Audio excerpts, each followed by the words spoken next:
Hi friends, ఈరోజు మనం కల్కి మూవీ రివ్యూ చూద్దాం. ఈ సైన్స్ ఫిక్షన్ యాక్షన్ మూవీలో యాక్టర్ విషయానికి వస్తే ప్రభాస్, అమితాబ్ బచ్చన్, కమల్ హాసన్, దీపికా పడుకోని, దిశా పటాని, విజయ్ దేవరకొండ, మృణాల్ ఠాగూర్ మరి కొంతమంది ఉన్నారు. బాహుబలి తీసిన తర్వాత Prabhas pan India super star అయిపోయారు. ఆయన ఎంచుకున్న కథలు దానికి తగ్గట్టుగానే ఉంటున్నాయి. మహానటి తీసిన డైరెక్టరే అశ్విని దత్ కల్కి మూవీ తీస్తున్నారు.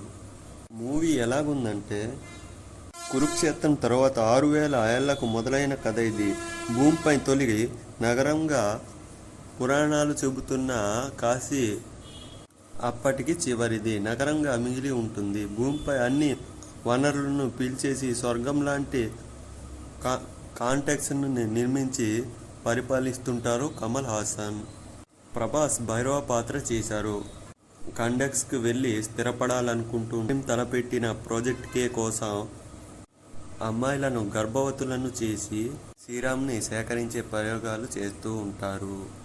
దీపికా పడుకొని కాండక్స్లో చిక్కుకొని గర్భం దాలుస్తుంది.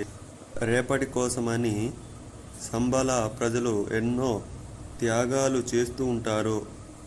తల్లి కోసం ఎదురు చూస్తూ ఉంటారు.